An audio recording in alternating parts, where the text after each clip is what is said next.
Terdapat tanda-tanda khusus di Kalimantan, Papua, dan wilayah selatan Jawa. Ada kode tertentu yang ditulis dalam aksara Jawa kuno dan beberapa kalimat berbahasa Belanda. Di salah satu pojok peta, Bung Karno menulis, "Tanah ini belum selesai. Disinilah akar akan tumbuh. Tapi hanya bisa disiram oleh pemimpin yang tak haus tahta." Pernyataan ini membuat para pejabat yang hadir mulai gelisah. Mereka sadar, ini bukan sekadar dokumen sejarah. Ini adalah pesan politik, mungkin juga bom waktu. 3 hari setelah dokumen itu ditemukan, Presiden Prabowo Subianto menerima laporan resmi dari Kepala Arsip. Ia membaca sendiri naskah itu di ruang kerjanya di Istana Merdeka, ditemani segelas teh pahit dan sepi yang mencekam. Menurut orang dalam istana, Prabowo duduk diam selama 1 jam penuh, tak bicara sepatah kata pun. Ia hanya membaca, lalu menutup dokumen itu perlahan, sembari berbisik. Jadi ini, yang selama ini mereka sembunyikan. Pagi harinya, perintah rahasia dikeluarkan.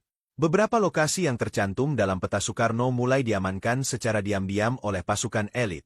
Aktivitas militer meningkat di Kalimantan Timur dan Pulau Bawean. Di Papua, jalur komunikasi satelit mulai dialihkan. Publik belum tahu. Media belum mencium. Tapi sesuatu sedang bergerak di dalam tubuh negara. Rahasia Bung Karno akhirnya terbuka. Tapi apakah bangsa ini siap menerima kebenaran yang ditinggalkannya? Dan siapa sebenarnya yang dimaksud Bung Karno sebagai pemimpin yang tak haus tahta? Pekan ketiga Januari 2025. Situasi politik nasional mendadak berubah sunyi. Seolah ada kabut yang menyelimuti langit ibu kota. Para menteri mulai bicara pelan. Rapat-rapat di istana dilakukan tertutup. Dan Presiden Prabowo, yang biasanya tegas berbicara ke publik, justru memilih diam.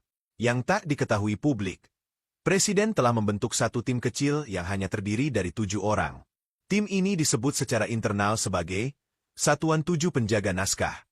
Isinya bukan orang sembarangan, seorang jenderal aktif, sejarawan senior, ahli aksara Nusantara, mantan kepala BIN, 1 ulama karismatik, 1 ekonom nasionalis, dan 1 perwira muda dari pasukan khusus. Mereka diberi tugas yang nyaris mustahil. Menafsirkan isi dokumen Bung Karno dan melacak titik-titik kedaulatan yang tertandai dalam peta warisan sang proklamator. Dan disinilah cerita semakin pelik. Titik pertama, Kalimantan Timur. Lokasi pertama yang dipetakan Soekarno adalah sebuah lembah di pedalaman Kalimantan Timur, dekat lokasi yang kini menjadi ibu kota Nusantara, IKN. Di catatan Soekarno tertulis, tanah ini akan jadi milik semua anak bangsa, jika tidak lebih dulu dijual kepada asing. Ketika tim dikirim ke sana, mereka menemukan sesuatu yang tidak biasa. Di bawah tanah sebuah bukit, yang dulunya tempat persembunyian pejuang tahun 1949, terdapat ruang bawah tanah kuno.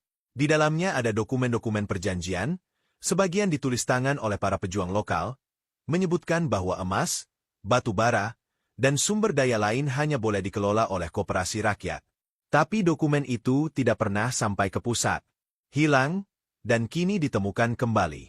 Dan yang lebih mengejutkan, salah satu kontrak eksplorasi tambang yang sedang aktif di wilayah tersebut ternyata melanggar isi perjanjian lama itu.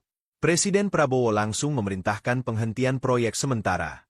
Publik mulai bertanya-tanya. Mengapa tiba-tiba ada pengerahan pasukan ke IKN? Mengapa proyek tambang dibekukan? Apa yang sebenarnya terjadi? Namun negara belum memberi jawaban.